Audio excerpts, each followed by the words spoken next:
Okay, so welcome back, everyone. We hope you enjoyed day one as much as we did and that you are ready for an exciting day two. Thank you again for your engagement yesterday. We received a great deal of positive feedback also from the speakers, and we truly appreciate your active participation. Since some of you asked, we are currently collecting all the materials, including the slides and session recordings, and they will be made available online as soon as everything is finalized. Let me briefly introduce myself. My name is Corinna Fortunato. I'm a medical doctor and a public health specialist. I'm joining you today as the former or retired capacity building lead of EuroNet MRPH from last year. So yes, I'm now officially an alumna, but I'm still processing. Today, we will delve deeper into our theme by exploring diplomatic skills in global health and advocacy for health equity.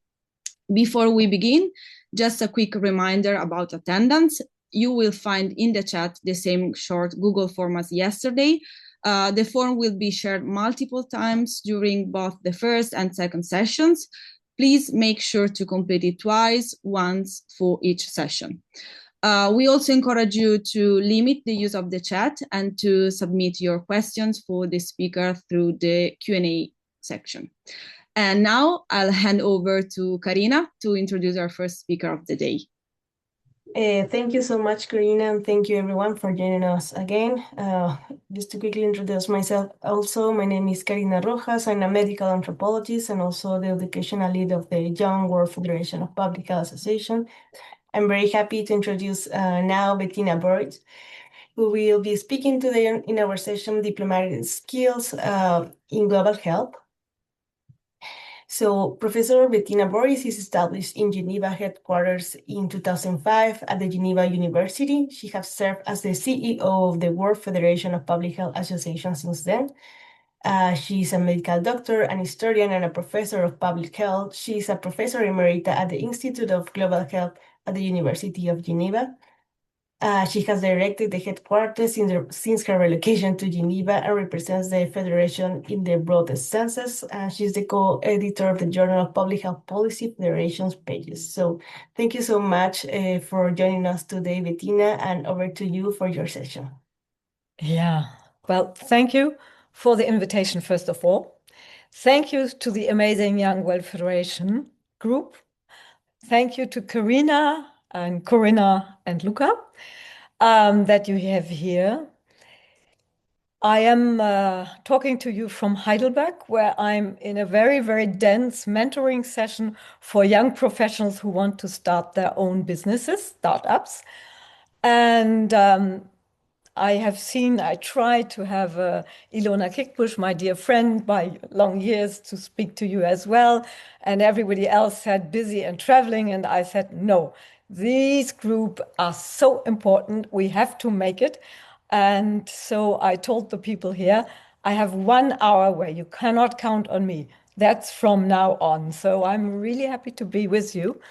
And there is one thing in my CV that only comes up a little later, but for you it will come up very, very early on. And that is that I studied medicine, but you know, medicine is quite boring. Anthropology is far more interesting. I studied history, and I did both. And now whenever my students have something with me, there is a little bit of history.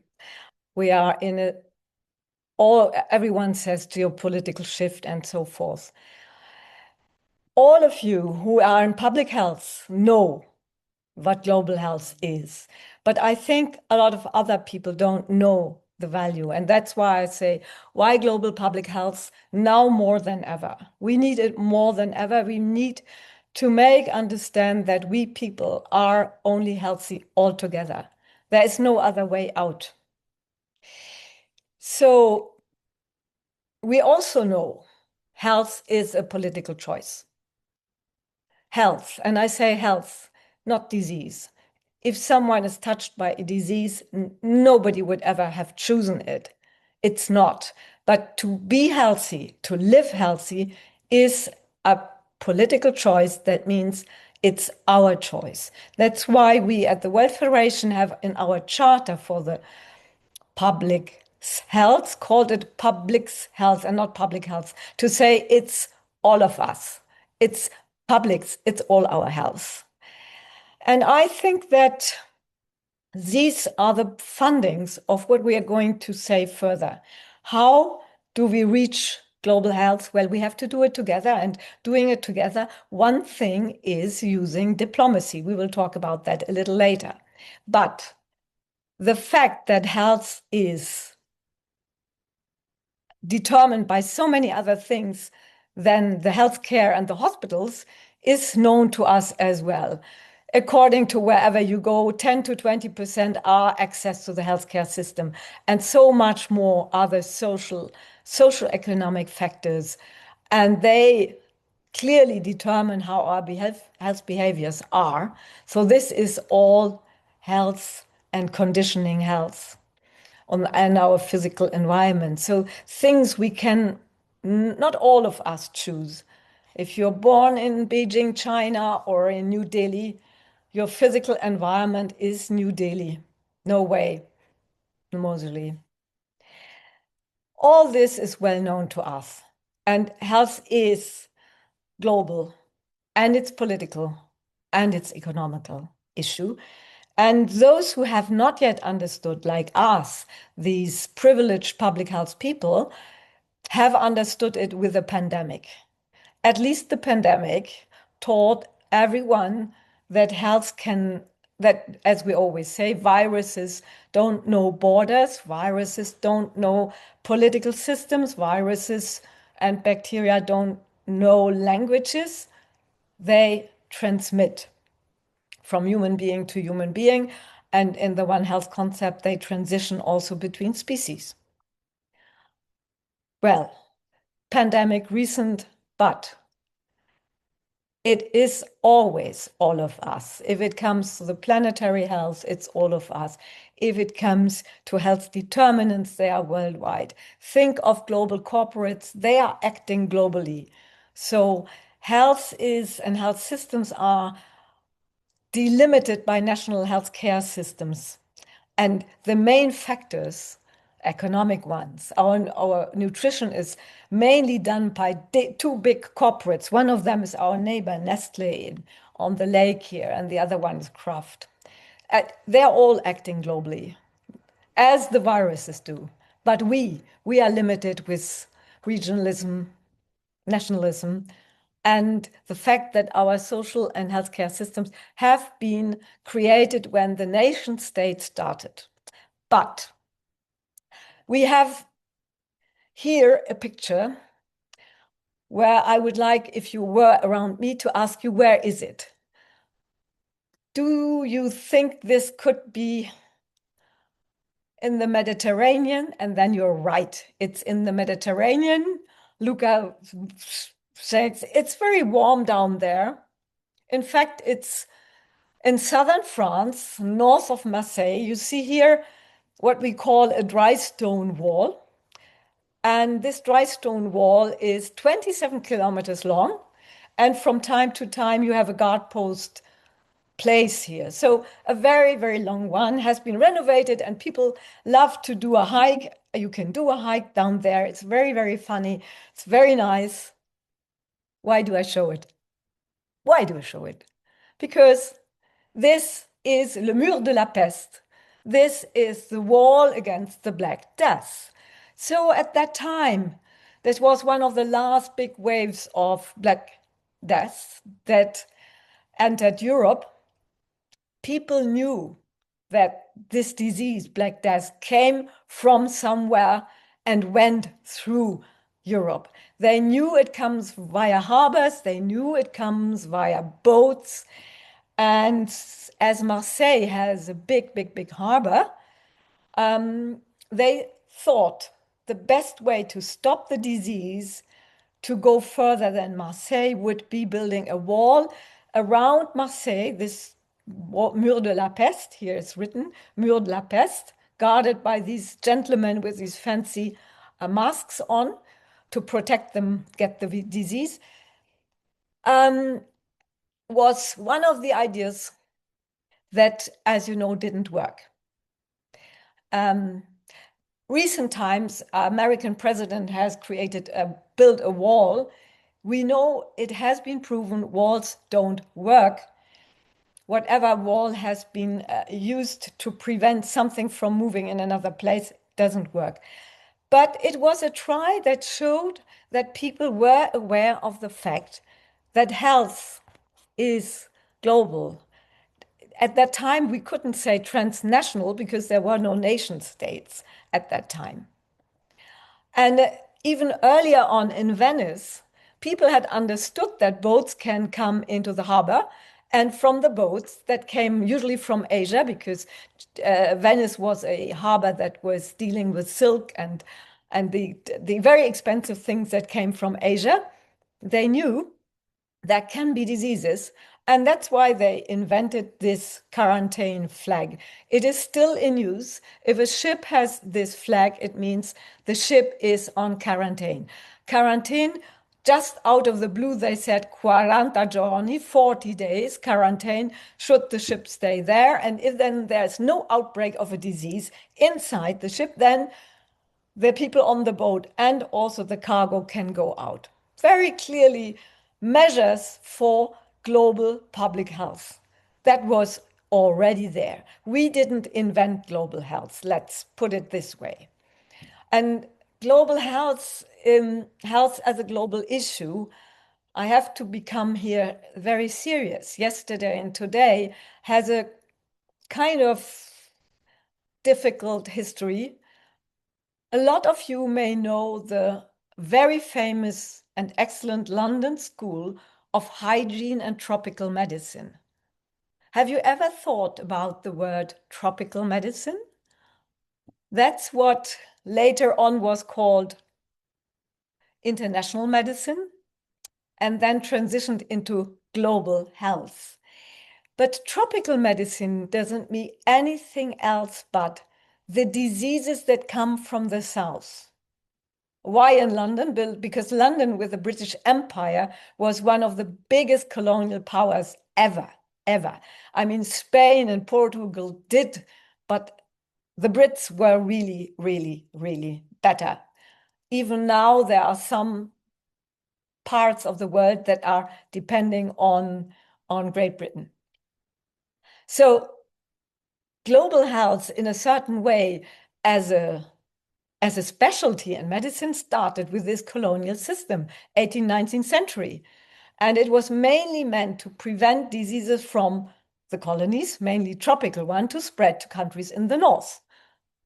Because the north is always clean, as we know, no diseases around. Oh no, there's always bad coming from the tropicals. I'm exaggerating. And even as of today, most courses on global health are held in places and by people of the global north. So that's why one of our important tasks is we have to every time decolonize global health and take a step back and say, do we think in colonial terms? Do we think in terms of we know better what they should do, the patriarchal colonial system? I think I wanted to say that before I start with diplomacy. These are very important points to me. First, global health has always been global. Second, as we look as it now is an heritage of colonial times, partly. Now, because it was known, it has already been put into laws, and there has been a first sanitary conference in 1851, and only 3 infectious diseases were discussed. There was cholera, plague, and yellow fever. And why did people discuss this? These were wealthy nations sitting together from the north. They said, we will oblige state parties to notify each other if there is an outbreak of these diseases in their territory, and we want to limit the disease prevention measures in a way that they don't restrict international trade and travel. So, you know, It was not health, but it was trade and money that made people think we should think of health. And that's also how global health, you will see, entered the political arena nowadays. At the WHO then, that was created later after the Second World War, there are the international health regulations starting 2005. Again, the goal is prevent the spread of diseases across borders and say what should be the minimal public health system in place in a country to make sure they can detect an outbreak and they can respond to an outbreak.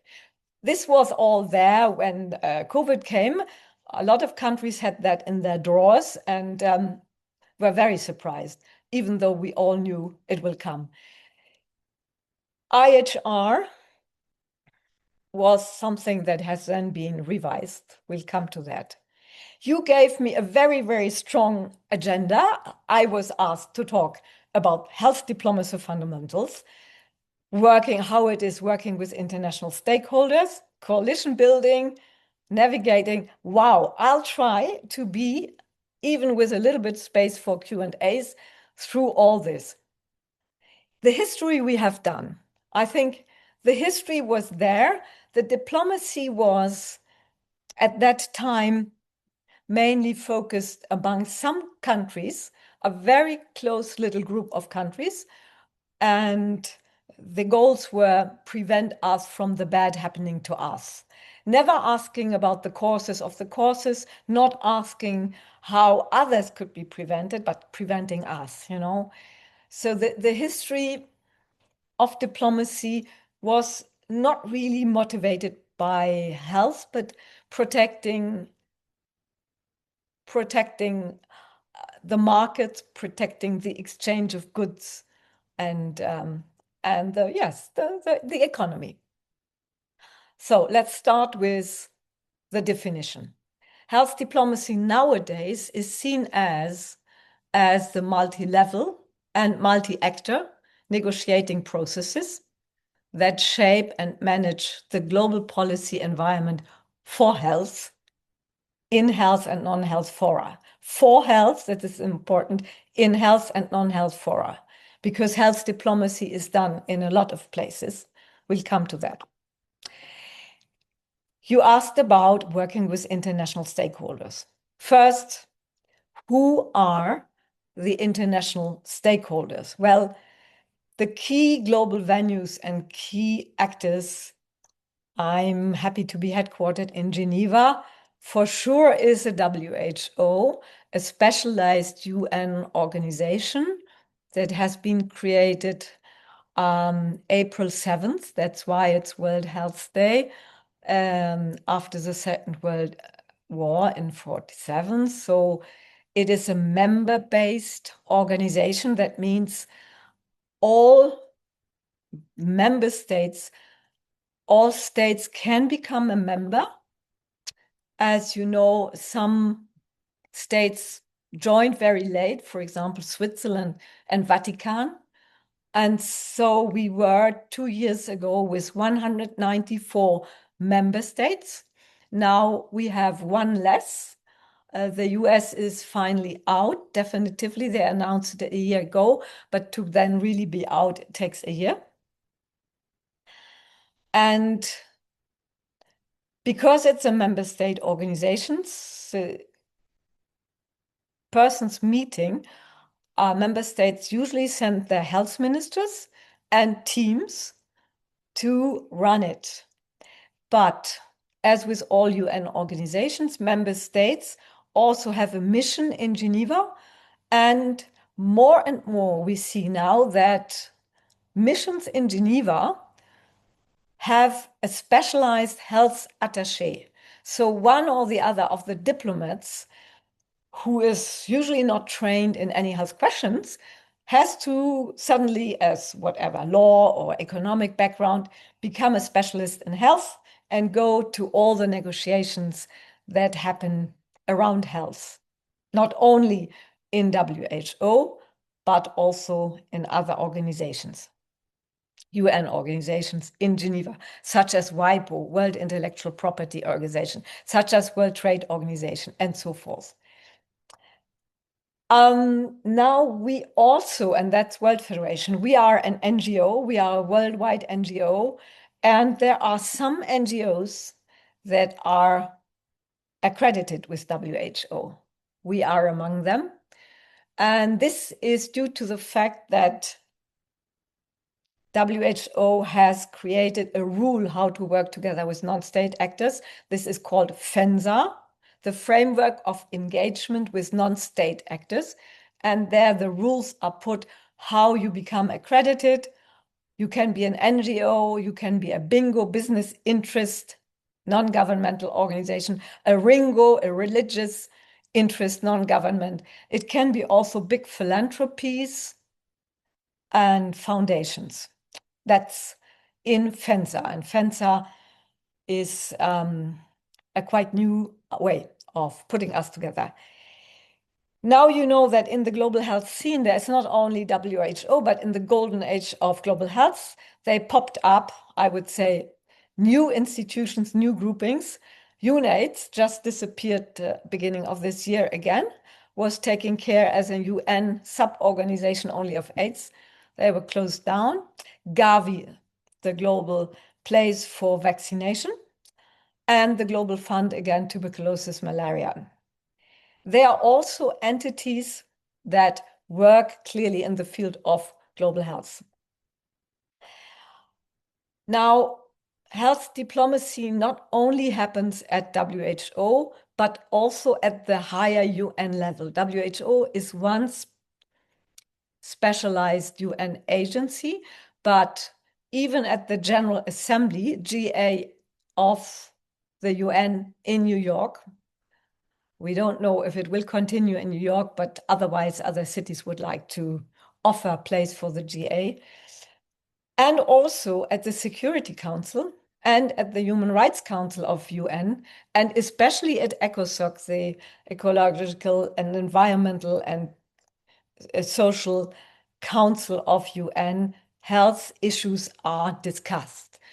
So from time to time, we as organization are at the UNGA or at other institutions where the topic of health comes up. And as we have seen, all UN has, the main input is not NGOs and not fund, and it's the member states. And what we see now is that the health diplomacy of member states becomes different as from it was at the beginning, where there was quite a multilateral, I would say, consensus. There is far more competition now in the multilateralism. The diplomacy between member states becomes like a network. I see countries working together, those working with them. Some create new groups like a club diplomacy. So the way of doing diplomacy is changing, and you see it also at the UN level and its agencies. So I said things are changing, especially the regional health offices of WHO play a role. I don't know in which regions you are, but every WHO region has a regional office and somewhere also country offices. And they also provide a platform for health diplomacy. You can do things there. When we come with our World Congress into this year will be in Africa, we will work with the WHO Regional Office of Africa. And what we have seen also in discussions, there is more and more regional integration. The most integrated ones are probably the EU member countries. Before a World Health Assembly, they always have their meetings. They discuss how they will vote, what are the topics they want to propose, and that's where they have their regional integration. But there are far more groupings now in Asia. For example, the Asian countries, the APEC, GCC, the Gulf Club. In Africa, there is the African Union. There are very many groupings that deal also with health. Even if some of these here are more economic, but they also have health diplomacy. And how do they do it? Yes, sometimes the health diplomacy by treaties, we come to that, but also by pure technical proposals. For example, Europe has a European CDC, you know, CDC in Sweden. And that's a technical thing that the region Europe created. It can be political when European countries come up and want to go for IP issues in vaccines, for example. And sometimes this can also cross sectors and go between different sectors, health and economy. So the health diplomacy shifts to groupings and regional places more than a uniform UN group. And that's why building coalitions is very important. It's very important, and it is part of the health diplomacy work. And now the question is, how do you build coalitions? How do you align interests? Who do you prepare a negotiation? Negotiation means there are different interests. And how do we get on a consensus even if our goals are different? One thing that happens clearly in global health diplomacy nowadays that you need a combination of skills. I told you that in the missions of the countries in Geneva, there is now a specific health attaché. And if we try to work like now on a side event at the World Health Assembly that is coming up in May, the missions tell us, yes, we have our health ministry back home, but we also have to ask the foreign policy, so the foreign ministry. And sometimes we have to ask the finance minister as well. So you need also as a diplomat, as a real health diplomat, you need minimum foreign policy and health skills together. And not so many people are really offering this skill set. But as you said, even at our institute, we have short courses for diplomats who suddenly feel themselves put as health attaché. We give them a short course in health, like summer course, 2 weeks, what you always wanted to know about health. What is tuberculosis? When was that? And they get it. They get at least the frameworks. Where are the institutions? Where are the places? And so forth. What are all these abbreviations about? You know, it's quite a bit to enter this topic. And I think one of the most important things is you have to understand the values behind issues, values behind, and who is in what value frame. I can give you an example of IP, intellectual property. The values of Japan, European countries together, Japan, European, US, are that the one who has created a drug should have the IP and the revenues via this IP patent. Other countries have a completely opposite view on IP regulations. They say IP is, especially in drugs that are life-saving, vaccines or other, should be a common global good and not protected by IP patents, IP rights. So the value about this issue are very diverging, and we see that now in the ongoing discussions of the INB, and which is ICVIC. SRR, sexual and reproductive rights, the values diverge. The northern countries, especially the Scandinavian countries, usually are in favor of gender equity that goes with clear rights of women over their own bodies.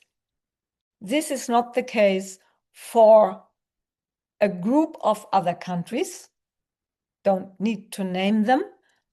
And what we see is that in a lot of countries, these sexual and reproductive rights are taken back. Even if they have been there, they are taken back. Another topic where the values are really different, you know, universal health coverage. You know that WHO asked for universal health coverage, that every country should have a system that allows people to have access to healthcare. And as they say, to good quality and without financial burden. This is what WHO wants, what a lot of countries say. People should be able to access healthcare without paying too much out of their pockets. But other countries, such as the US, are absolutely not of this opinion. As you know, the US does not have universal health coverage. 40 million US citizens have no access, no insurance, and they have to pay out of pocket everything that happens to them in terms of health.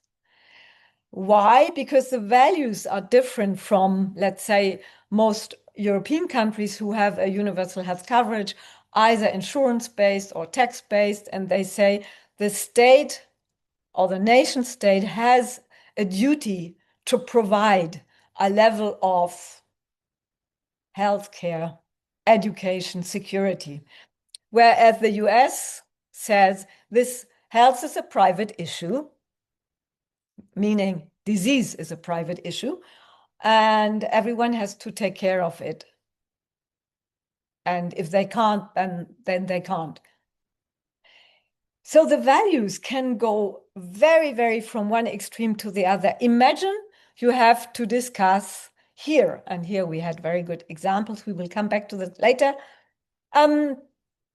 Now what you need also to understand is policy type tactics. You can have tactics, what we call integrative bargaining, versus the transaction type tactics, distributive.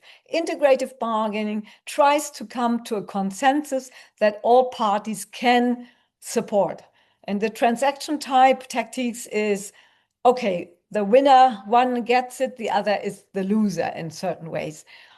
WHO always tries to go to this integrative tactic and has been so for a long time. A lot of things at WHO even didn't need a vote because everybody agreed. But we are in a time where this is disappearing. Now, for all those of you who want to go directly into a new job as a global health negotiator, I have put up the 12 tips for successful global health negotiation. My source here is the book on global health diplomacy that you can download. It's on the website of the Graduate Institute. I will send that to Corinna, Karina, and Luca, and they can distribute it later. It's free of charge, and you have very many useful informations. Even though the book is already a little bit old, it should need now an edition, but I think things are happening so fast now in global health that we should perhaps wait with the next edition before we have the new constellations in place. So one thing, it's like with all things, when you go into a meeting, be prepared. And be prepared that everything can happen. Everything can happen. I have seen situations in the executive board where suddenly Russia comes up and says, improper language. And you say, what is improper language?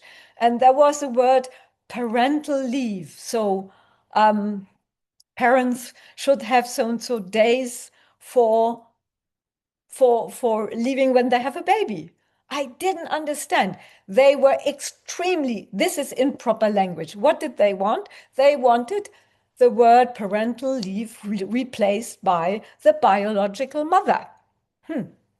Okay. Belarus supports, Saudi Arabia supports. And you see suddenly coming up all these support. I haven't been prepared, but you really have to prepare for the most interesting things. You have to have your own roadmap and to know when, where.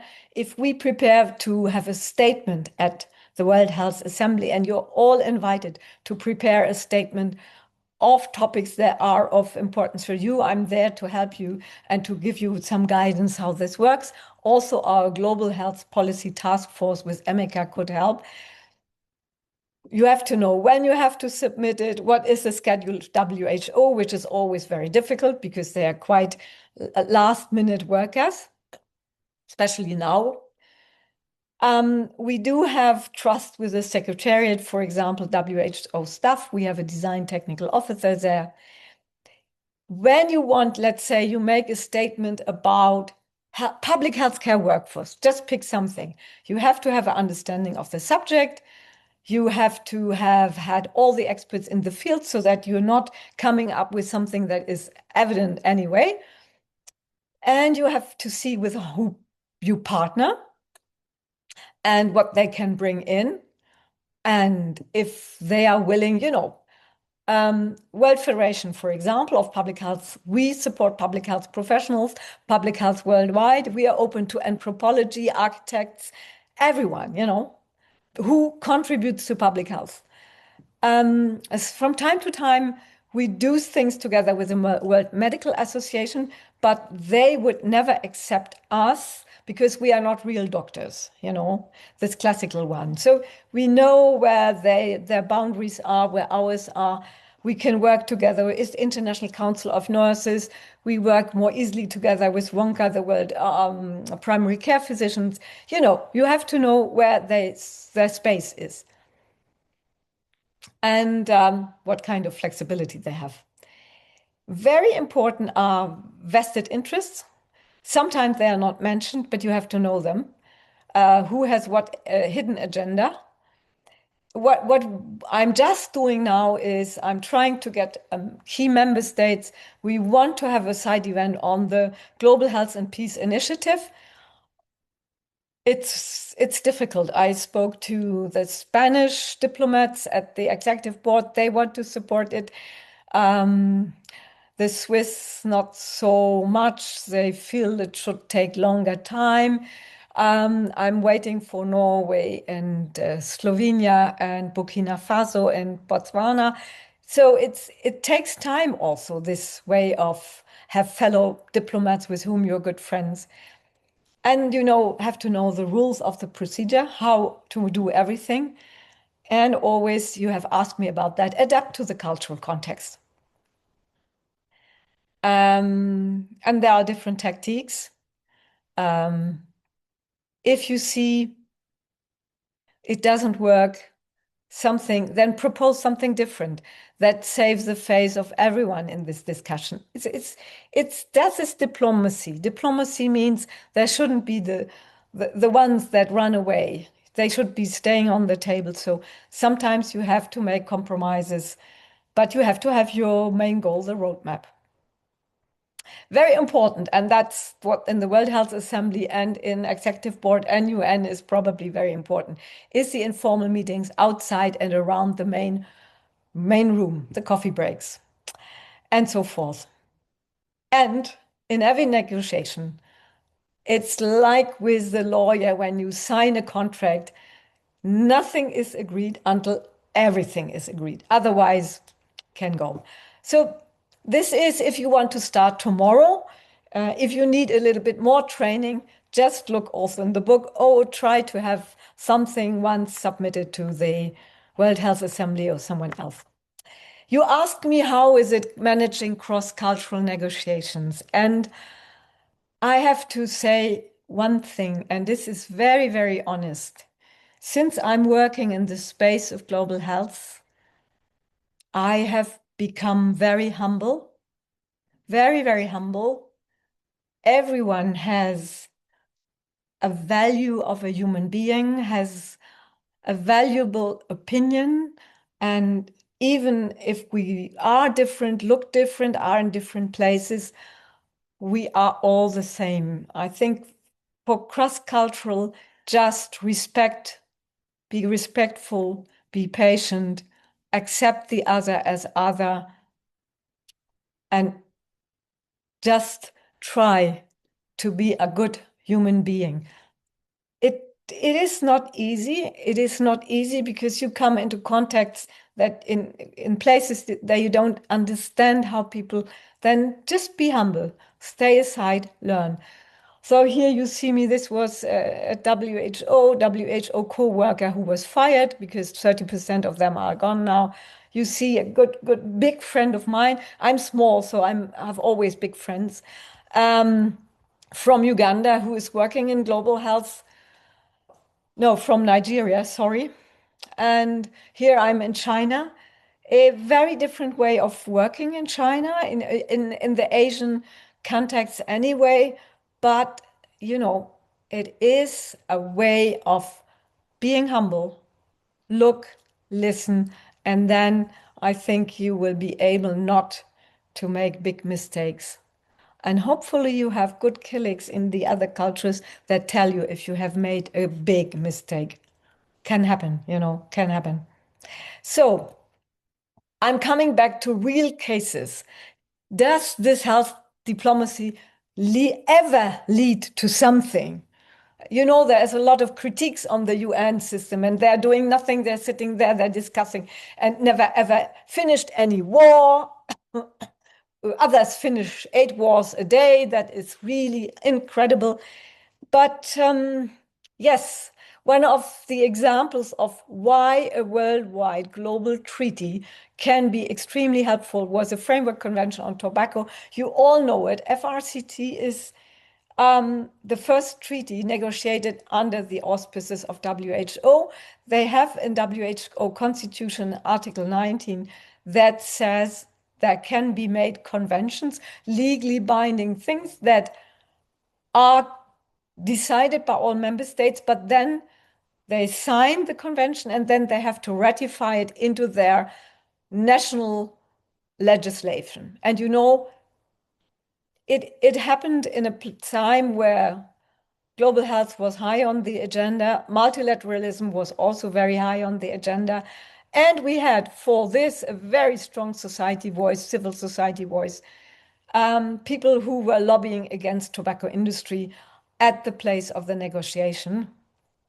And there was a clear firewall saying that the tobacco industry is not allowed at the table. All this happened under Director General Brundtland from Norway. And I must say, this has changed the world. You may know that it went through quite well. There were disagreements on many issues. Countries, anyway, all of them, 194, accomplished a first draft only after 6 months and only within 6 negotiation sessions. That was compared to what we are doing now with the INB, speedy, speedy, speedy. Today, I didn't put the figure here, but out of the 193 countries that signed, all except for Switzerland, Vatican, and El Salvador, now, yes, have ratified.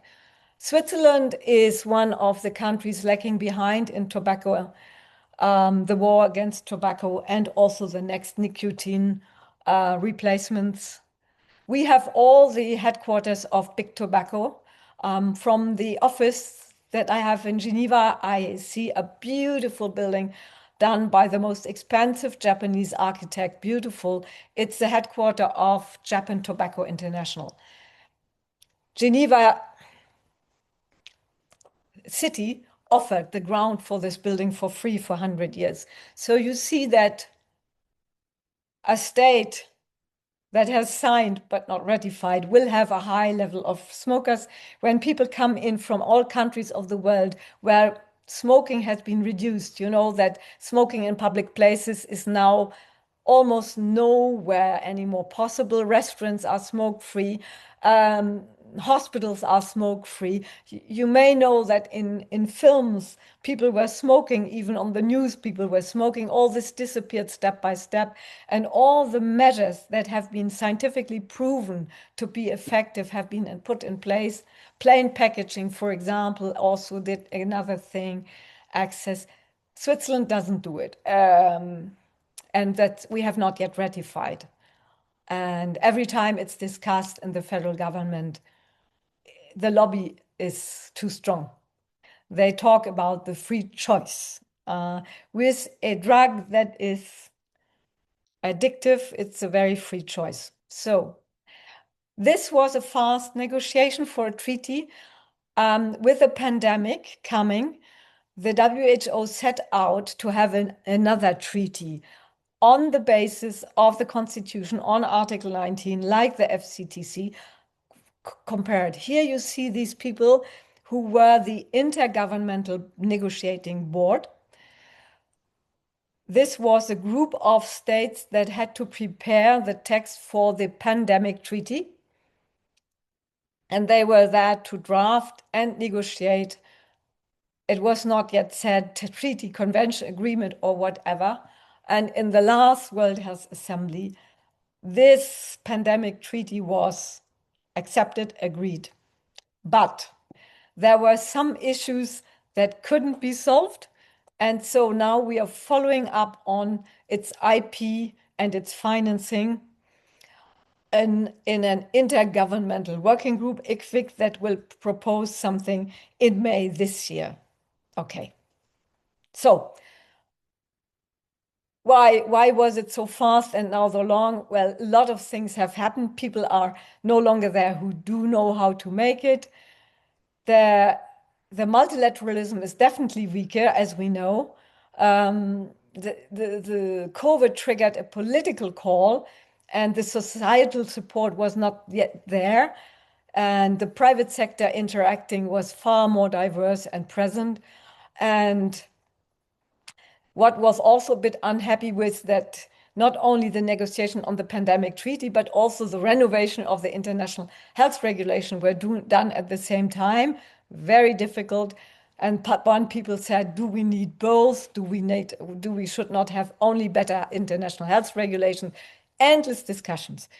And I think we need a good balance. And I hope that this year in May, we will see the ICVIC solve the issue of IP rules on and the financing of vaccines in case we have the next, and we will have the next pandemics. Also, it was clear that what I told you already, there are new ways that member states engage. In 2000, there were no hybrid meetings. There were very less informal negotiations. And we see a very strong polarization also in the global health diplomacy. Especially the interests of IP and the aggression is coming up. Now we have this multi-regional groups, interest groups, as I told you, but other groups as well. The groups of friends of the pandemic treaty, then a group on equity and how to deal with equity inside this negotiation, and members from diverse WHO regions, and they all bring in another dynamic, as that was the case as the Framework Convention on Tobacco. Multilateralism is under pressure, and I think we should do all, and you are the ones that will live in this world. Whatever the UN is, and as it has to be renovated because it's an old lady, elder than I am, and I'm already an old lady, but the UN is all after Second World War done and created only by some countries. And the most important number of countries only joined later. So things have to be looked at. The Security Council cannot be always blocked by one. There are so many things that have to be done, but I don't see another way out but work multilaterally. As I said at the beginning, we can only be healthy all together. And that means multilateral discussions, and this means health diplomacy, and this means diplomacy. We are also dealing since COVID with the infodemic that does help and does not help in terms of doing diplomacy. Diplomats in former times sent letters that took 3 days or longer to come. Then they were opened and answered. Now everything is instant action, knowledge, not knowledge, fake news. So we have to take this into account. We have to see that AI influences health diplomacy as well. And that's why we have to change the system. But I think we need a system that brings all of us together. And I think here is my little marketing for the World Federation, where you are the young supporters. The World Federation is also quite old, 67, created in Geneva, had its office in the US, but it really started in Geneva from 2005 on, and then I got it up and running. It's as a lot of other organizations in Geneva, umbrella organization of other national public health associations. And we are, as I told you, accredited as an NGO, official relations with WHO, which is really good for us. Here, I talked about this. Since our beginning, we are with WHO. And we are also at the UN ECOSOC that I mentioned at the beginning. We approximately represent over 5 million public health professionals, and our goals. We are for sure there to promote public health, global public health. We support the public health associations. We are about to have more than the 3 regional federations that we have in Africa, the Americas, in Europe. As you know, WFPHA, and in Africa the same, and in the POW region. But I'm about to get a regional office in the Eastern Mediterranean region. And for sure, our World Congress and other things like you're doing here, webinars, are there for exchange of information, knowledge, and transfer of skills. But, and I think most importantly, that's why it's in bold letters, we do advocacy for public policies, be it at national, regional, communal level, or at global level. And we have especially our input as this umbrella organization on the supra-territorial level. That means at the global health level. I hope you get some skills from this place here. I hope to see some of you at the World Health Assembly in May. We still are a place where there are 39 international organizations, institutions, and bodies, and over 750 NGOs. And most of them, about the half, are in the sector of health. I hope this wasn't too fast through everything. There's far more to say, but I say thank you for your attention. Lake of Geneva.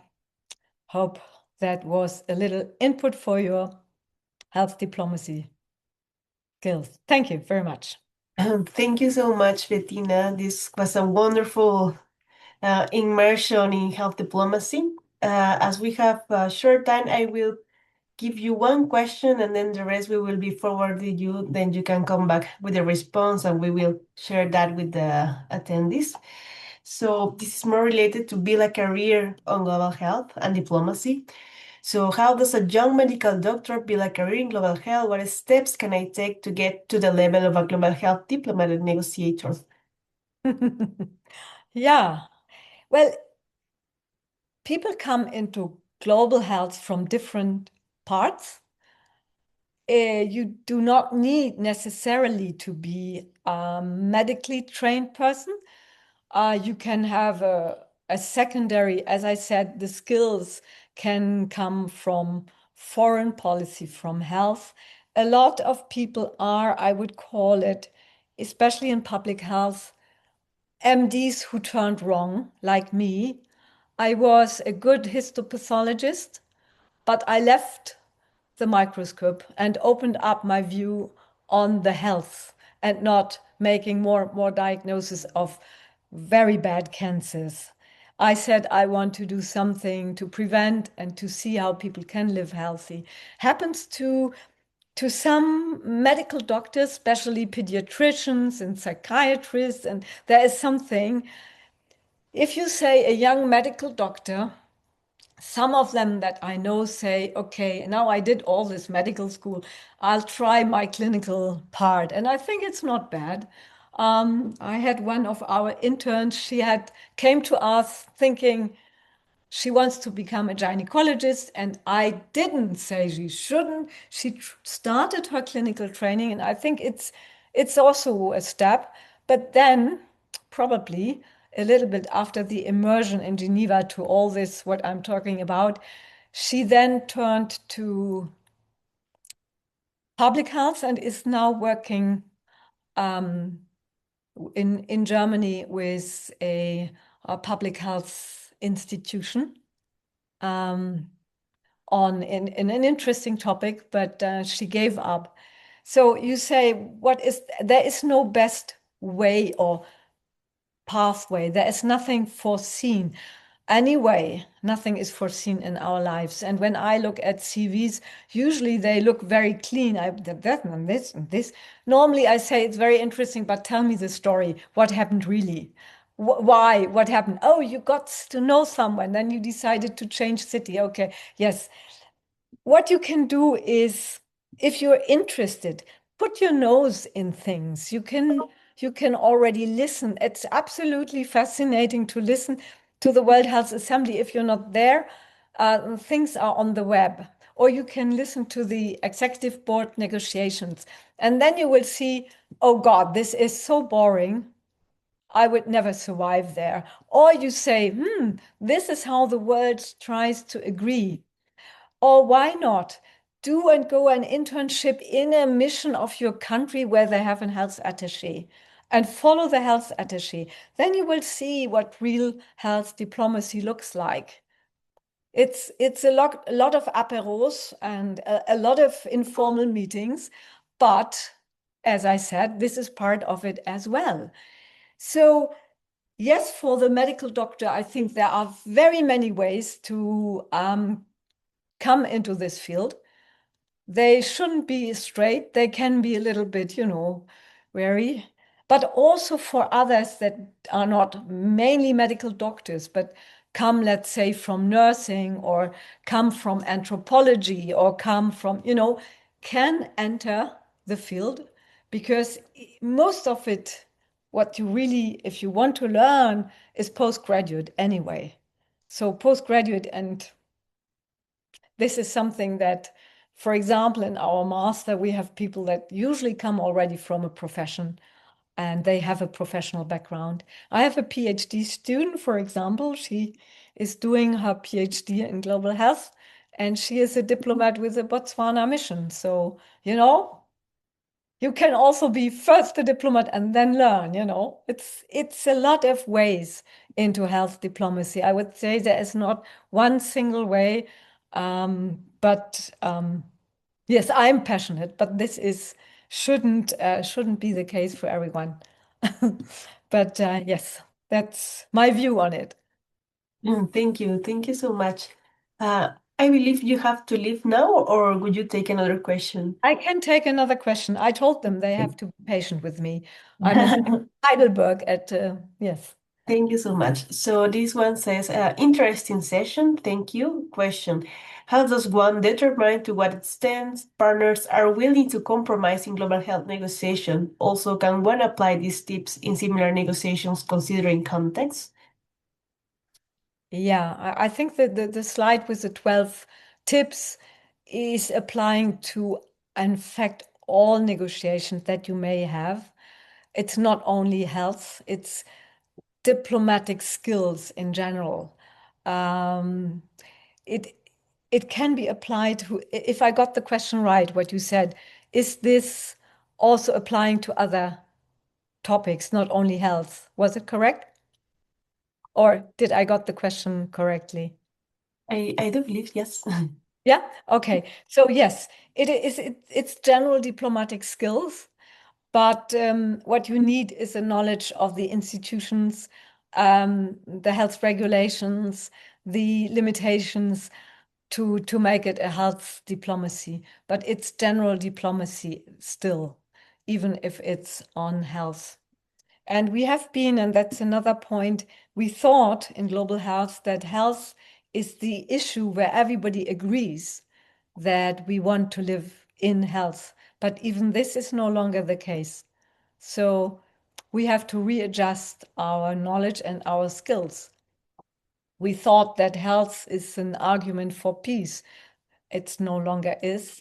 It's health facilities are attacked. It's, we have to readjust a lot of our beliefs and our ways of doing. Great. Great. I ask another question? Can I? Yeah, please. Sure. So I could imagine as a representative from a country of the global south, my approach during global health negotiations would have to be different from a representative of the north. What are some of the successful strategies that you have seen in representatives from the global south uptake, which is different from the representative of the global north? Lots of things. What we see at the arena, I would say, is first of all, the so-called global south. I don't like the word because New Zealand is in the global south and it's not so global south, and Australia. So I don't like all these categories. I don't like low and high income countries because I think in every country there is a high income setting and a low income setting. We should not put these boxes, but I don't have better ones. I use the term now. What I see with the so-called global south is, for example, a new grouping, a strong one is the BRICS countries. And the fact that the US are disappearing completely from the international scene helps others to take the space left by the US. For example, Brazil is becoming now with very interesting moves. Last World Health Assembly, they were getting the resolution on indigenous health through. Brazil has two health ministers, one and another one for indigenous health. The government with Lula is also very strong. And as I have not mentioned, but in some places like G20 and G7, health is as well discussed, and it is sometimes brought up by the countries that have the issues, and these voices becoming stronger because the space left is larger. So BRICS countries do influence, I would say, the global agenda already quite a bit. And we see new, again, coalitions. The way of doing is, I think, specific. I mean, even inside, let's say, EU countries, Italian way of negotiating is different from Danish or Norwegian way. And the topics brought up, they are, I think, the most important thing. With the voice of Global South countries, we finally come up to talk about the very important ones.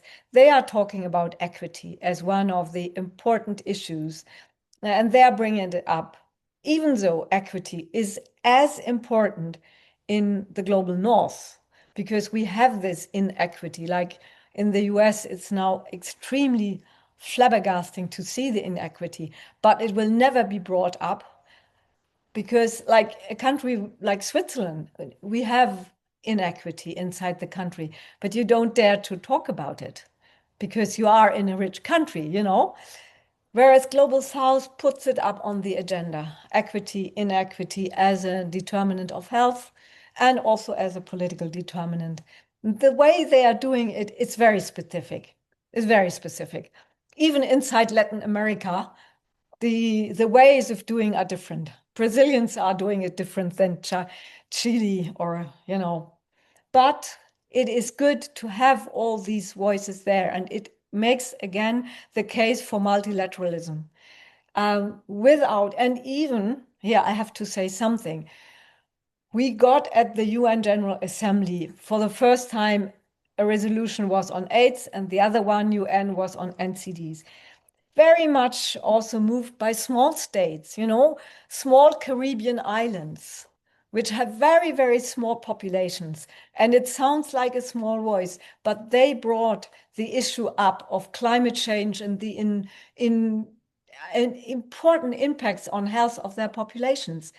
There may be a small country, but their voice on this topic counts. So yes, for me, it is the Global South has a lot to contribute, has a good voice, and is also very well trained now in diplomacy, which is important. We do still have, and that's my specific point, too many males in all these negotiations, not enough women. And I think it would make enormous change if we would have 50-50%. And that's not the case. I think we are coming up to more equal distribution, global north, global south. But if it comes to gender, sorry, ladies, we are still extremely underrepresented. And now we have to have a new UN General Secretary. Will that be a woman one day? Probably. I'm not sure. But we know that if you have women on the table for a peace negotiation, only one, then the result of the negotiation has a 35% higher chance to keep long. And UN, that's why UN asked to have women on peace negotiations. And only 1 out of 7 of these peace negotiations ever has a woman. So this is my last and feminist point of view. We are not using half of the football team in this world, and that's the women. Thank you. There is one last one here, and it says, on a more personal note, how do you stay informed and up to date with the latest developments in global health so that you can perform effectively in your role? Yeah. Why I'm not becoming depressive? Yeah. Let's put it this way. I'm protecting my mind by not anymore listening what the US is doing, because I think this is for the moment, this is not, it's a psychiatry. I would send a good colleague of psychiatry down there and help them, help especially a certain group of people.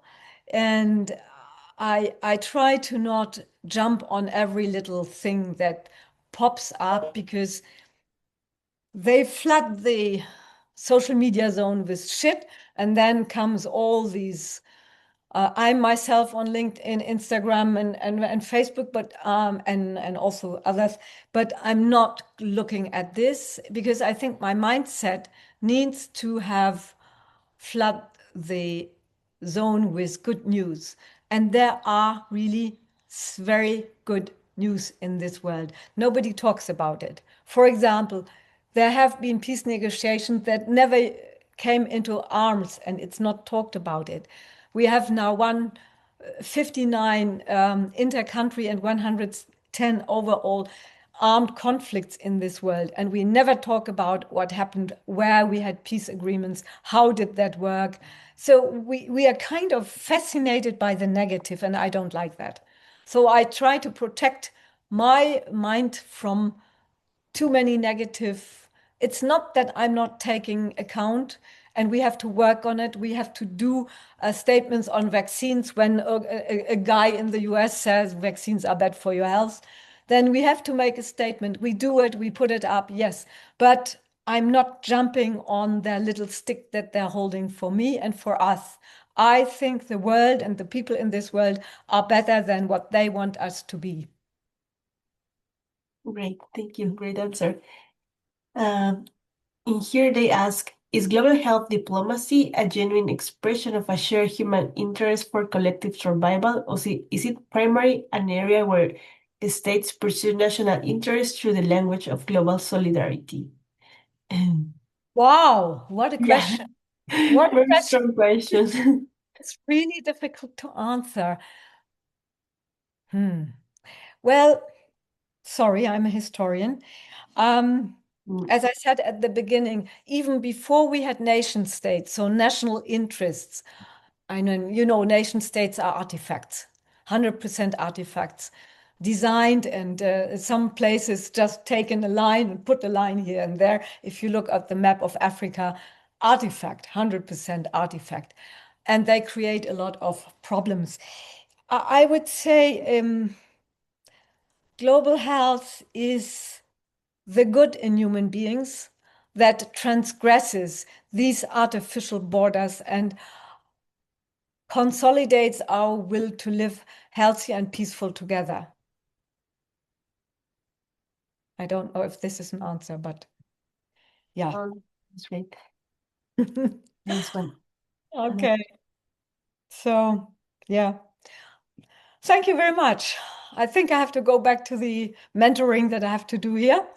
No, thank you so much, Bettina, for presenting today. It's an honor to have you here. Well, it was hopefully something for you, and I hope to see you in person somewhere in Geneva or in Cape Town in September. Who knows? And if you want to do something at the World Health Assembly, let us know. We're there. Thank you. Thank you, Bettina. Thank you, Bettina. Thank you, Karina. It is now my great pleasure to introduce our next speaker, Renata Schiavo. Renata has an extensive and distinguished biography, and sharing it in full would take far more time than we have today.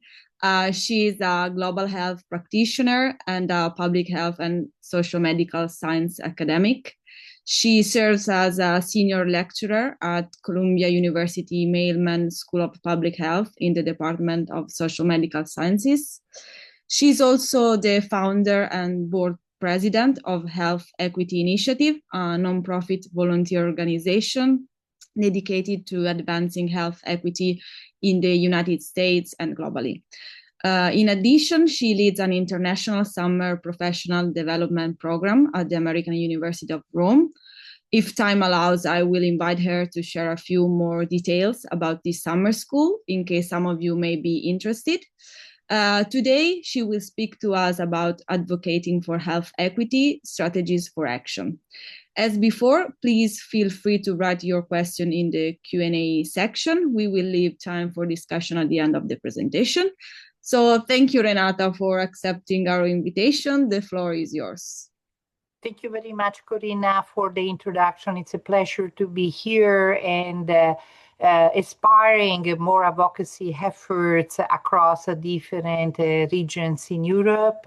I was hearing the conclusions of the previous speaker, and if you look at the history of the news, there are always a lot of negative things to focus on, but advocacy allows us to actually change narratives.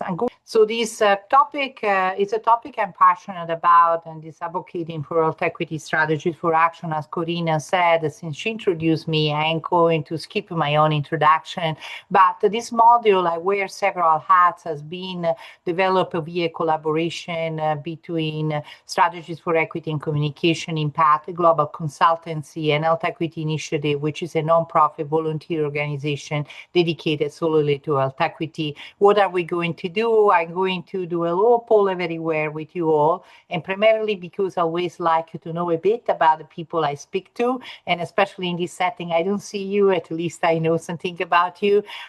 Then we're going to speak a bit about a short overview of advocacy, some simple strategy, media, case study, and some sample advocacy tools, especially the advocacy statements and other methodology for advocacy, and where to start, because I want to leave you with some practical tools tools to start engaging in advocacy for health equity or other issues that are important to you.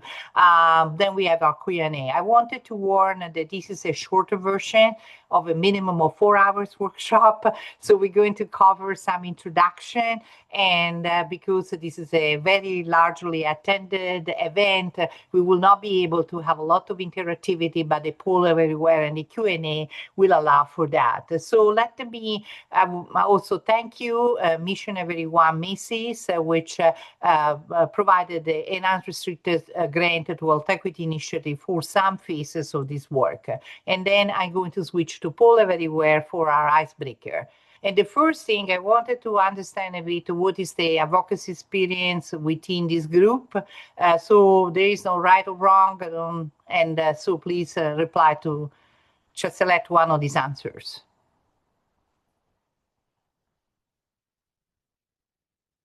I had limited experience so far, yep. I had no experience at all. Limited experience. Okay, so a few people have significant experience on advocacy, but not as related to health equity. And significant experience on advocacy for health equity. So the majority of our group so far do not have a lot of experience in advocacy to start with. Some have experience, but not related to health equity, and a very small percentage significant experience in advocacy for health equity. And those one in the Q&A, please make sure to actually also share some of your tips through your questions, okay, for the people who have significant experience. Next question. Using keywords, please let us know what you hope to discuss, learn from this introductory discussion, so that I'm going to insert as I speak some of the topics that matter to you. Skills, yes. Techniques, yes. This is very case study based, so we're going to look at some best practices to that, methods, foundation, some tools and directions. And I am also going to put in the link that I think Karina and Corinna have nicely shared, some follow-up readings on tools for you to look. But it's a lot, so we will not be able to do all of these, but I hope that we will provide some introduction, definitely a foundation and some frameworks and some skills and tools through this workshop. So thank you very much for actually participating in this, because it really gives me a sense of where everyone is. Okay, I'm going to stop sharing from here and go back to my presentation.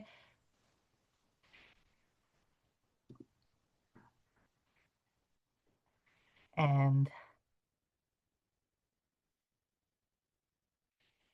okay, and everyone can see the presentation. This is what we just did, the poll everywhere. So I wanted to start with a common definition of advocacy, just because there are so many definitions out there, and I think it's good in this kind of setting to come together on a common definition. First, public advocacy is a strategic use of communication to effect changes in public stakeholder opinion, influencing attitudes, influencing behavior, so that policymakers and other decision makers raise their hands and pass new policies. So also promote changes in behavior, social norms, policies, and practices to benefit specific groups, specific community, a city, or a country. There are different dimensions of advocacy. Public and media advocacy is the one that relies very heavily on media, mass media, new media, now also AI. Institutional advocacy, which is the advocacy that we do within our own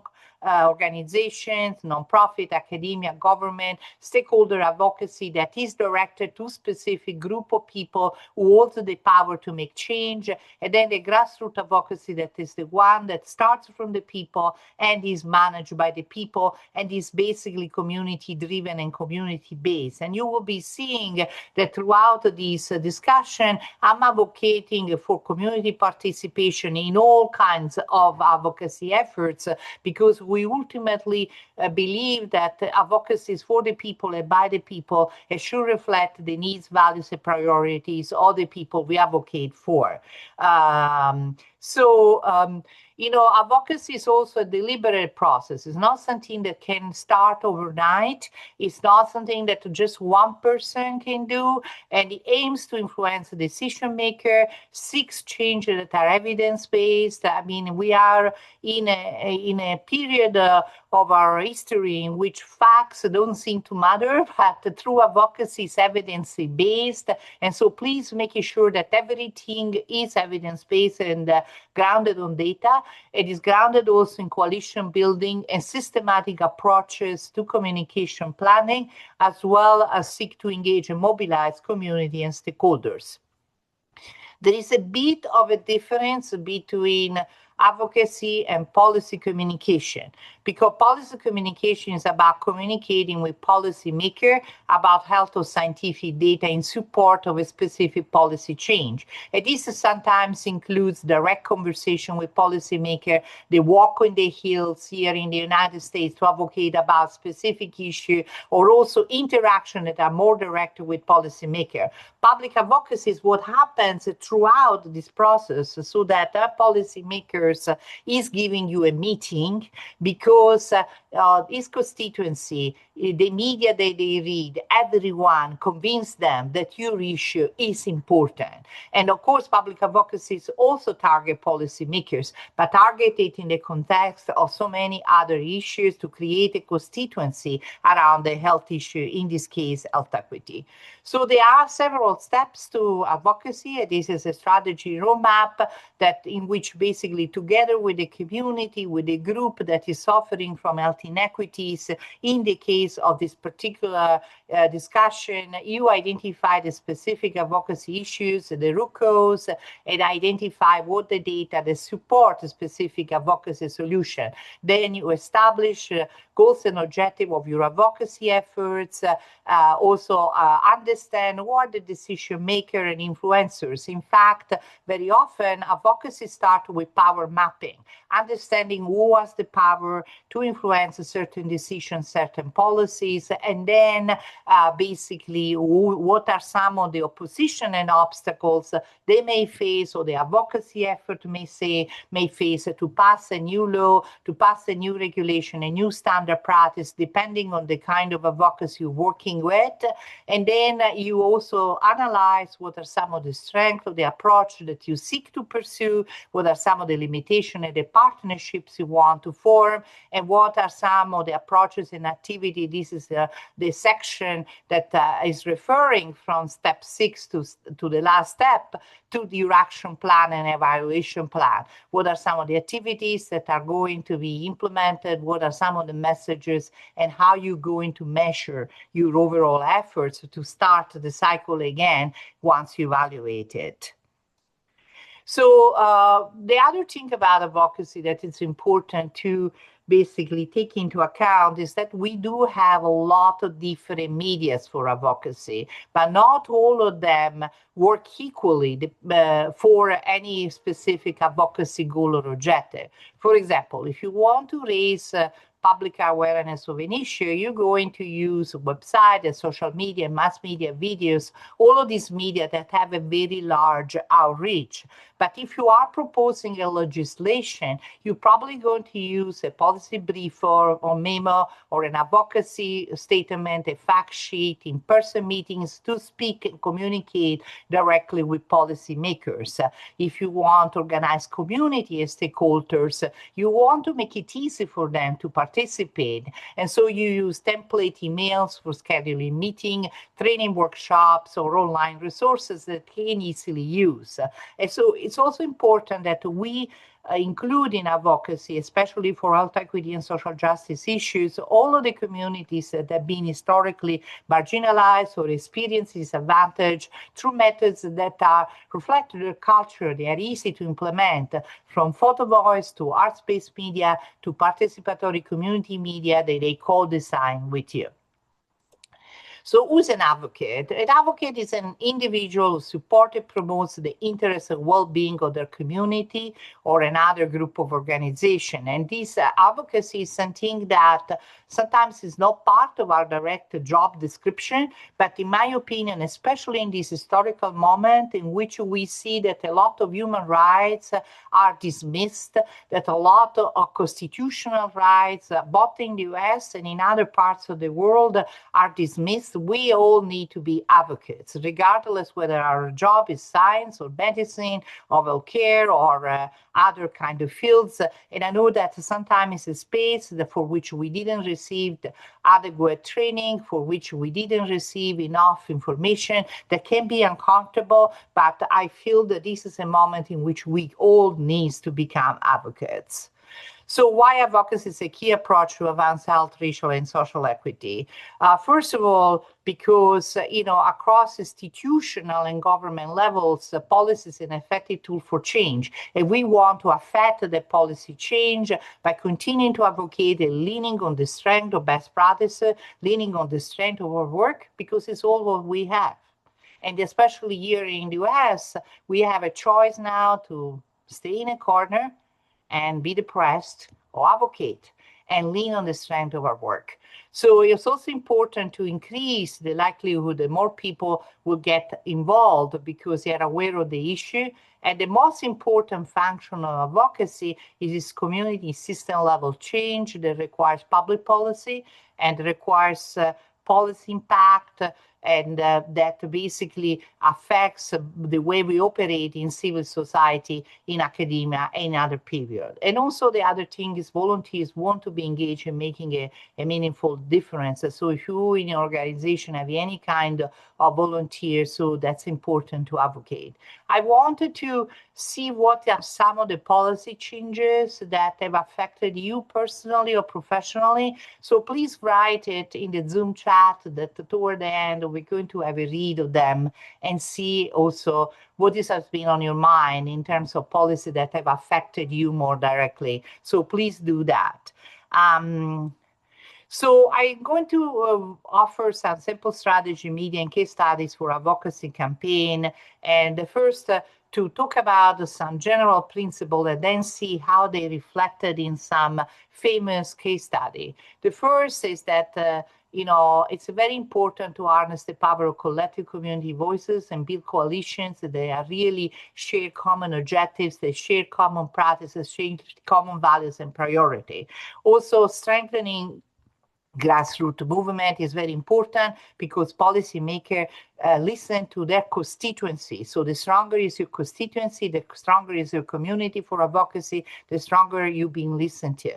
Also, mapping, we spoke already about power mapping and making sure you are aware of who's influenced whom and who has the power to make decisions on your issue. And define very well the goal and objectives of your advocacy, both in terms of behavior, they need to change within influencers as well as within your organization and ultimately your policy change, because advocacy is about advocating for policy solution. Integrate media and activities. This is a key mantra in all form of communication. We have to create this effect. I heard it from everywhere. And so making sure that your policymakers are surrounded by your messages in interpersonal channels, in mass media, in new media, and in a variety of different settings. Making sure that the messages are also culturally relevant for your community, but that is going to be the messenger. So it's going to be easier for them to speak about advocacy goals, but also for understand the culture of policymaking, the fact that the policymakers are bombarded by different advocacy messages, so yours needs to be relevant to them. Use powerful images and symbolism, and if on social media, powerful hashtags. Use storytelling. Stories are very compelling, and they really bring to life the issue to everyone, especially to policymakers that ultimately need to listen to people. And build a strong monitoring and evaluation system. Advocacy efforts are not cheap, so you wanted to measure cost effectiveness and benefits. So this is an example of how some of these principles are implemented in practice. I don't know if any of you knows about the case of Flint in Michigan, where water was contaminated by lead, and the physician who actually raised the alarm, Dr. Anna Tisha, is figured there, and she actually organized a press conference. So we spoke before about powerful symbolism, and what she really did is she brought a baby bottle with contaminated water and showed it to the world. This is the water that babies drink in Flint, Michigan. So we need to do something about it. Also, the integration of community engagement and community-driven efforts with mass media and new media efforts was very important to this campaign and to narrative change, and also an ongoing lawsuit. Some of that has been settled in recent time. Another example, Black Lives Matter, a movement that started by 3 female Black organizers.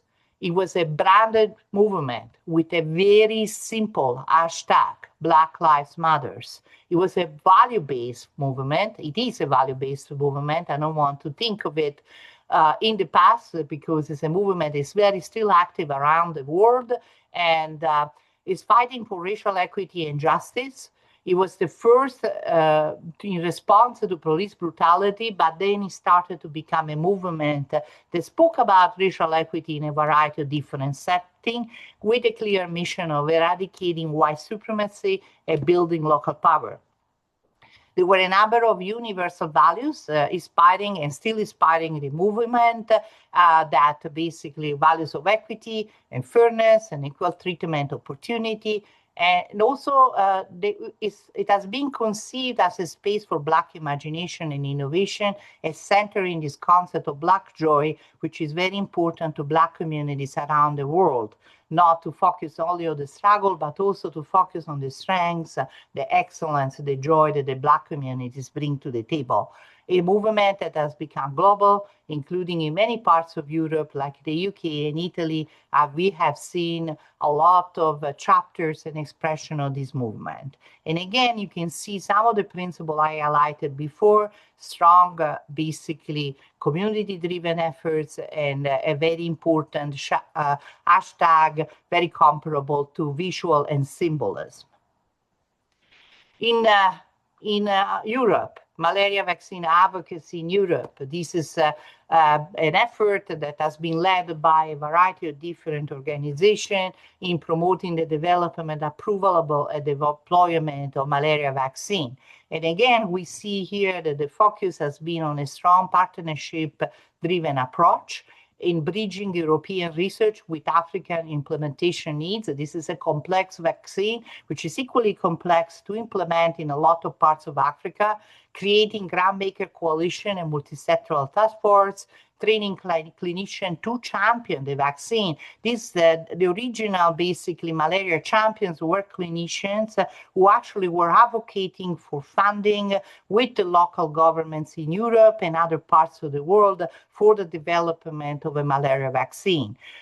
There's been also efforts of community engagement and social listening for monitoring vaccine perception, overcoming vaccine hesitancy, and engaging local community in advocacy effort. Also, resource mobilization has been an effort with the coalition of policymakers and grant makers. And in the EU parliaments, there have been a lot of malaria champions for basically the malaria vaccine, but for fundraising purposes, for maintaining political momentum. And this is a strategy I wanted to highlight for a second, because sometimes it's good to start with policymakers who really care about that issue, or maybe young, and they are looking for an issue to work on, and those can become your champions within a kind of parliament, Congress, or whatever. And then they have also a very powerful social media strategy. So as you can see, a lot of the principles I highlighted before also in this particular case study. Another example, standing up for Black maternal mortality, the Black Maternal Money Bus Act, that is endorsed by 250 organizations at the Black Caucus in Congress here in the United States, use an integrated advocacy communication strategy that goes from walk on the hill, mass media, and they're particularly active even now when a lot of human rights have been basically dismissed. And this has been also basically complemented by a number of visual media, including a recent documentary called Aftershock that is directed by Tonya Lewis-Lee, Spike Lee's wife, and has also been used for advocacy, for panel discussion, online resources, and other events. These are another example, establishing advocacy organization for unexplored issue. When we started Health Equity Initiative in 2011, Health Equity was just a movement that was starting in a lot of parts of the world, or being rekindled in a lot of parts of the world. And this is instead an organization that I helped starting in Brazil about amyotrophic lateral sclerosis, putting together clinicians and patients to advocate for this. Going to example how you do that. So basically, this is something we do at Health Equity Initiative. We have community voices on health equity, a series of community leaders forum on a variety of different issues, from racial healing to the impact of COVID-19 on women and girls, to youth engagement in health equity. We convene those forums with a variety of community leaders. We ask them about issues they see in their community, and they actually develop a report and call to action that is distributed to policymakers via social media, mass media, to influence change. And if you're interested in any of those reports, they are a free download from Health Equity Initiative's website. So across case studies and experiences we saw so far, we saw that these key principles of effective advocacy apply and are key to advancing health and social issues through policy solution. So I wanted to basically provide some example of media for advocacy. And the first example is the advocacy statement. What is an advocacy statement? It's a tool for public testimonial and other official interaction with government and UN agency. Is normally delivered in no more than 3 or 5 minutes. So therefore, when you write it before being able to deliver it, it's no more than 300 to 500 words. It's grounded in evidence and people's story, and is targeted to specific groups of policymakers and decision makers. The 3 questions that you are asked to address: what is the issue? Why it matters? And what is the proposed policy solution for this particular issue? And so normally when we do this workshop, we actually ask some of the participants also to develop an advocacy statement and deliver it. But I will put some resources in the link for you being able to implement some of this information. So some of the tips for delivering an advocacy statement: confidence is very important. And these basically advocacy statements practice in health started with the gay man health crisis during the HIV/AIDS crisis, and the most confident person is the one that stand up in Congress, in Parliament, and deliver that statement. So identifying that person in your team is very, very important. Make the policy personal by telling people stories, but also if you are a member of the community that is affected by that health inequity, that is very, very powerful. Understand the public government, the public's policy-making bodies rule, because the way you craft the statement is very important for being heard. Be concise and lead a written statement that I send out, and then follow up. Continue to follow up. Did you have an opportunity to actually think about the statement? Did you read the written version? Did you actually plan on any action on that? Another example, it's art-based advocacy. And I could have chosen that from all of the media I described in the original study slide, a lot of different basically media, but I decided to focus on arts-based, a bit because it's an obsession of mine in this moment, and second, because I feel that it's very important in involving a variety of different constituencies and communities and patients in advocacy to use media that resonate with their culture. They are simple to understand. So creative medium are being used like from visual art to theater to radio to poetry to film to raise awareness of a variety of health issues, including health equity, research health and policy issues, and communicate for policy change behind. So this is a process that is led with the community and asks them to establish values and priorities for the advocacy effort by drawing, or by creating a participatory radio channel, or by developing visual media. And it's also a trauma-informed methodology across research, policy, and practice, because when you use arts, you actually use a soft medium to speak about difficult issues that resonate with the culture of the people. There are a number of examples, both in the US and in Europe. The People's Theater is an organization that lifts the stories of Latino, Hispanic immigrants by using basically theater and theater performances that are co-designed, co-produced, and delivered by local community. The Migrant Support Collective use the visual arts as advocacy programs also for migrant communities in the United States.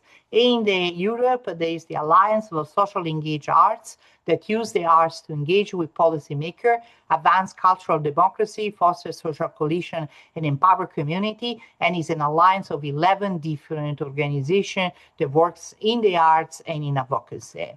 So these are some of examples of media you can use for advocacy, but as I said, it really depends on your advocacy objectives, and this initial slide I presented to select carefully what you want to accomplish and which media is likely to help you accomplish these more easily.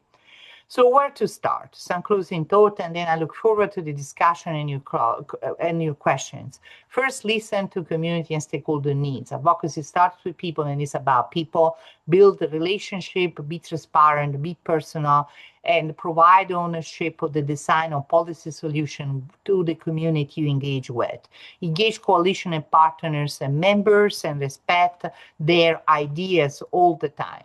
Also, I think that we live in an era in which we need to convene around values and share values, whether the values is policy, whether the values is family, or hope, or basically hope for a better future or social justice. It's important to convene advocacy efforts around these values and ground all of the efforts in evidence by using community-based participatory research and other community-engaged research to actually promote basically evidence-based advocacy.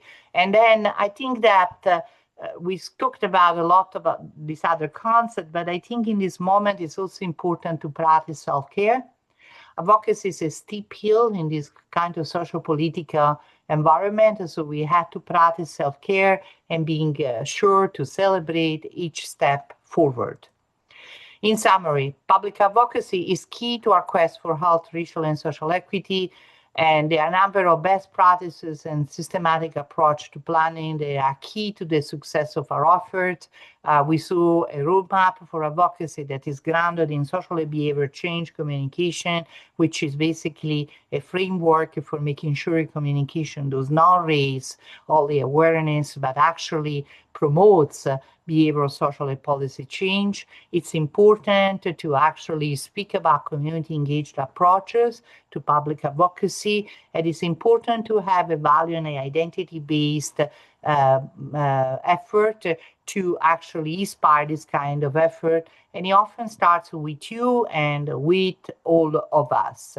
So if you want to hear, and Corina introduced this, about more about this topic and others as related to health risk communication in the 21st century, join us for this summer professional development program I lead at AUR in participation with many other colleagues from UNICEF, the WHO, and others. And those are some deadlines for the scholarship application and for the registration deadline. And thank you. Thank you, Renata, very much for your presentation. I think that more than ever in these times, we will truly make use of the strategies and tools you have shared with us. I see some questions and comments. So the first one would be, what are practical opportunities, pathways, projects we can engage in to advocate for health equity? I think you share some, but if you want to. So I think the best way to get started is to connect with organizations who are already doing this kind of work in advocacy for health equity, or connecting with local community-based organizations. So I understand that the majority of you are within the medical and healthcare profession, and so looking for patient groups who are already advocating for specific health inequities they're suffering from, or looking for organizations already doing this work is a good way to start.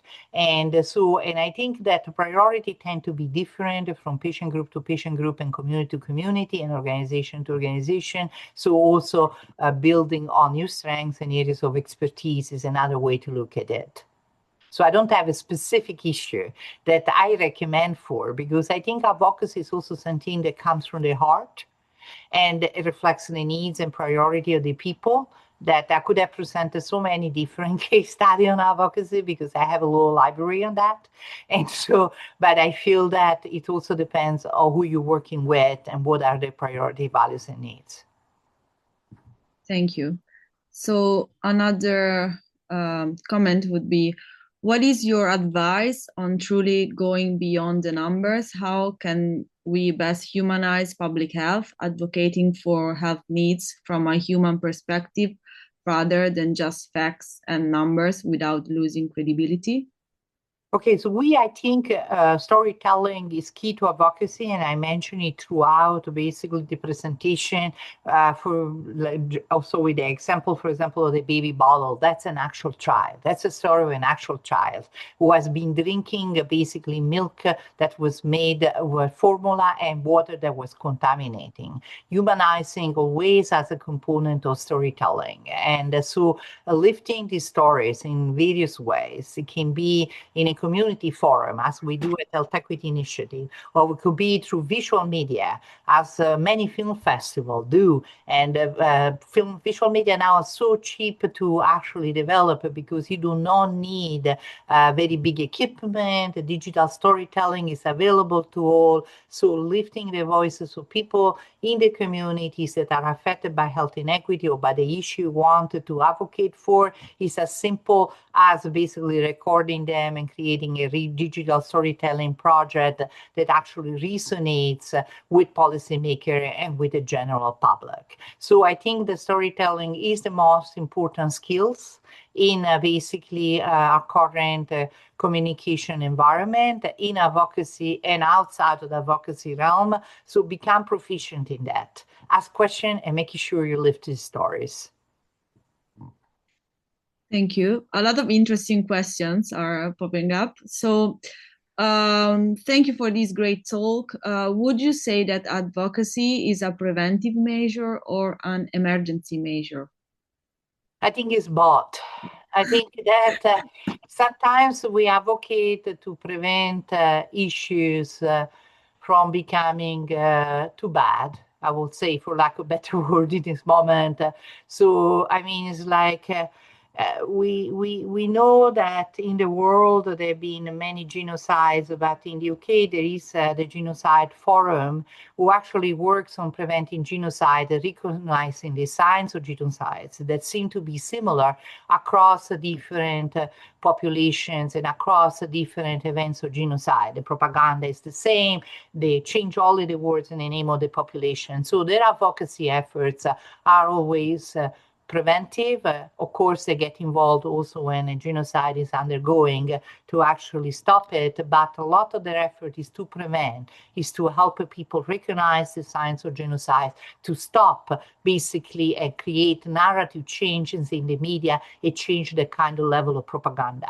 The most common form of advocacy, though, it is for policy change, because you realize that there are discriminatory policies, there are policies that are not working for the people, and therefore you try to affect them. So it's a combination of both, but I would say that the latter, so the advocacy to fix things, to actually create policy change, to remediate and to build on existing policy that work or eliminate discriminatory policy, it is the most common one. Thank you. So another question. I think communication goes with advocacy, and this has been talked about in your presentation. As introverts, how can one navigate to manifest both skills in professional settings? Also, how can one advocate for equity in service and access in hospital settings across hospital policymakers and sometimes non-technical staff? So I think that the kind of institutional advocacy is very, very important. That it's interesting because in the book that I just published on health equity strategies for action, there is one, it's a contributed volume, and one of the volumes is written by clinicians on how to actually integrate this health equity lens in clinical settings. And basically, one of the things you can start, first of all, I'm an introvert. People won't say that because I speak very strong and loudly, but you got to find your voice, and it's a matter of basically success and failure, and sooner or later you find your voice, and because your unique voice matters, and if you start basically believing in that, you're already half of the way in advocating. And not all advocacy is loud. I wanted to make sure that you can make a point softly. You can have your introverted voice making points that are based on effective stories and on data. And that's the kind of advocacy I do most of the time. I'm not the kind of person who screams when I advocate for. That's one form of advocacy, marching on the street, having a megaphone, but that's not the most common one either. It works for certain people, it doesn't work well for others. In clinical settings, advocating for policy change that allows for actual basically screening of patients to include also a social, political, and informational and structural determinants of health perspective. Do not ask patients only for basically the disease and the symptoms, but also about their working, their family environment, their living environment, what may prevent them from accepting or not treatment. That's something that in a lot of hospitals, advocates and physician advocates manage to institutionalize as a measure for advocating for health equity, that yes, the screening needs to include most of this more of this information, that the hospital function is also to connect basically the patient not only with basically medical resources, but also with resources that will help them to find a job, to basically remedy against violence that may happen in their family. Also, so that's one way, one approach, to start small, to advocate for policy change and practices that will allow us also to capture data in your initial patient screening on social, structural, political, and informational determinants of health that affects that person's life, the patient lives, and may prevent them or not from accepting the treatment you prescribe. I don't know if I answered the question, Corinna, and also the person who asked it, please let me know about it. Thank you. So I guess I can take the last question, maybe merge two of the questions. So what are, in your opinion, the biggest challenges that an equity advocate might face, and what would you suggest to overcome them? And maybe we could also add, which are your thoughts on how to advocate for equity and justice as a person from a very privileged background? Okay, So first of all, let me start. We also need the people from privileged background to be part of the fight. We need everyone. It's not just the people who actually went through inequity we need to advocate for, but I think you use your resources, use your know-how, use your privilege to actually be on the side of the people who are being less privileged. We do need that. And you can tap in your network, in your resources, your know-how. So that's the first thing I want to start with. I think that the first thing that I recommend, I think health equity work is very difficult, okay? And I'm not going to stand here to say this is going to create an overnight solution. It requires a lot of patience, a lot of consistency, a lot of systematic process for planning. Those are the things that I see working. And multilateral basically coalition, because advocacy for health equity stand on its own in many ways, or for equity in general, because the issue that face that patient or that community are not only health related. We need transportation people to get involved in many parts of the world that are rural, where transportation are not there, and whether the person lives here and the medical center or the local clinic is miles away. And so we need a transportation person to get involved. We need people who build housing or design cities to design them basically in a way that is health equity minded, so that basically housing is not a hazard, but a mental hazard for the sufferance that the person is inflicted upon by not living in dignified condition, but also a hazard because it doesn't have proper sanitation, doesn't have proper things. So what I have seen working in health equity is to build in this multi-sectoral collaboration and coalitions, because in the moment in which you advocate for new policy for health equity, you are at the same time advocating also with all of these different organizations to change their policy and to incorporate a health equity minded mindset. Also, don't be frustrated. You meet a lot of people in any kind of issues who are in for the trend. And it's good. It's good. Embrace them. And when they leave, making sure that you continue to have a solid constituency of people who are there for the passion. But making sure that you also build upon the people who are in for the trend, because some change will occur. It won't be the 100% you want. So this is work, like I said before, that needs a lot of self-care. Pat yourself on the back for that 10% gain, because that is important. It requires a lot of work. So those are some of the practical things that I've seen working, the multi-sectoral collaborations, the patients, and the involvement, of communities in co-designing the messages, the campaigns, the efforts with you around specific values and needs and priorities they care about. Hard work. Thank you. Thank you very much, Renata, once again for your availability and for your inspiring session. We truly appreciate the time spent with you. And thank you all the participants too for your active engagement and contributions. I will now hand over to Karina for the final remarks, and see you tomorrow.